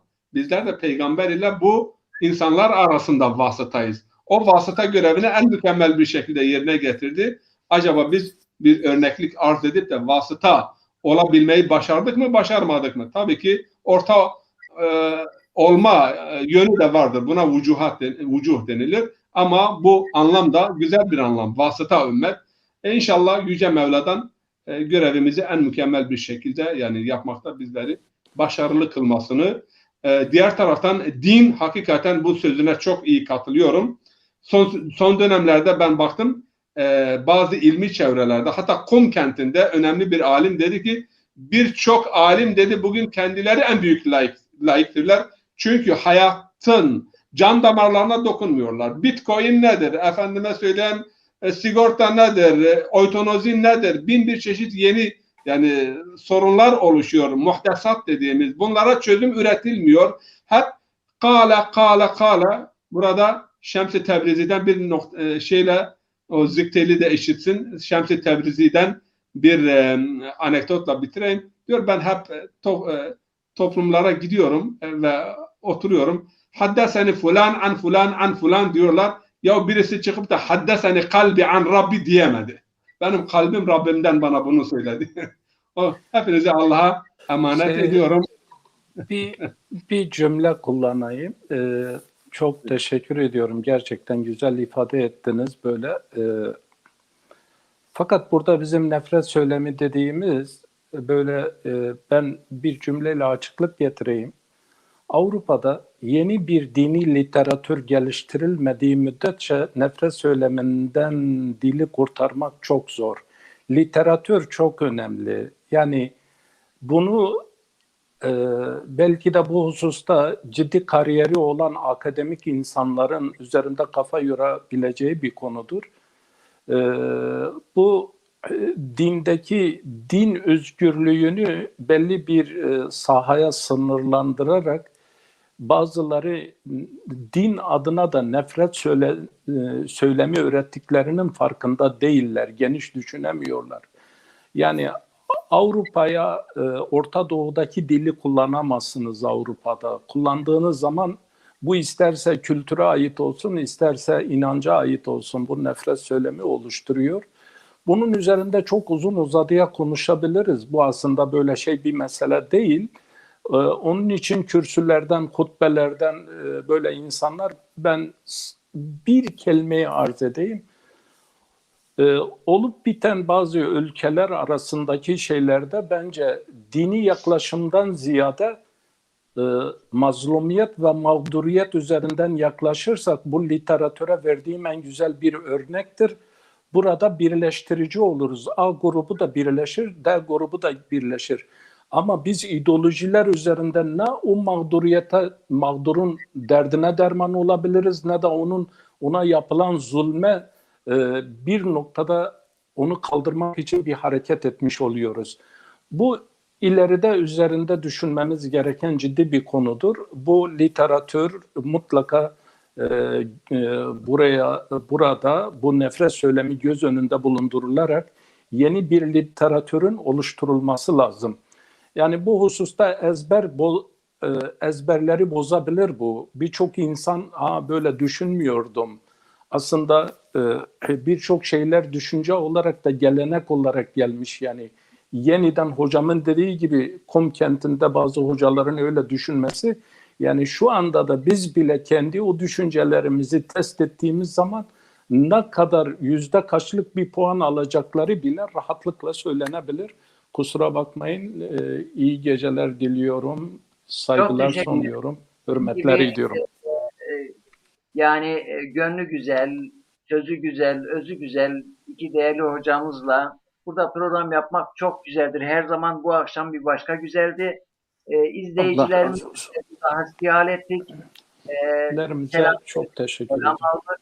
Efendim soru aldık, cevap verdik. Onlara da teşekkür ediyorum. Ben birkaç gün önce Çok, rahmetli çok. babamın kitaplarını karıştırdım. Yaklaşık bir hafta önce. Bir anekdot size ileteyim, paylaşayım. Buyur. Ben hiç babamın şiir yazdığını bilmiyorum. Bu Maşallah. kitabın Kaside-i Bürde'nin girişinde bir sayfa, boş bir sayfaya, kitabın sayfasına Osmanlıca harflerle, el yazısı da çok güzeldi rahmetlinin. Allah şiir kanlarını rahmet eylesin. Ben onu size okuyayım, programı bu şiirle bitirelim. Miskin garip tevbekar ol, nadim olup ayıptar ol, cürmüne hep kıl istiğfar, kıştan sonra gelir bahar. Ömrün heder olup gitti, elinde sermayen bitti. Pek yakındır gelir ecel, aldanma sen tuli emel. Gelir elçi. Hayır hasenatın yoktur, isyan günahın pek çoktur. Nadim ol ayıpların gör, niçin olmuş gözlerin kör? Hak yoluna gir sebat, sıdk ile bulunur necat. Mağrur olma cana mala, kulak verme kıylu kala. Bu dünyanın vefası yok, kahru gamul cefası çok. Gönlünü harap eyleme, ümidin serap eyleme. Zikrullah'tır kalbe karar, rahmetine olur medar. Gir aşıkların yoluna, var ariflerin iline. Ger eylersen azmu kabul, melul olma olur vüsul. Vesselamu aleyküm ve Ben rahmetullah. yalnız burada sizden orijinalini çekip bana da göndermenizi istirham ediyorum. Yani çok hoşuma gitti gerçekten. Ruhu şad olsun, mekanı cennet olsun. Allah Sanıyorum. rahmet eylesin. Yani Hayırlı Allah, akşamlar, şen olun, esen olun, kalın, hoşça Allah kalın, razı huzurlu kalın, Allah razı olsun. Cümlemiz. kul kalın. Amin. Esselamu aleyküm ve rahmetullahi ve berekatuhu.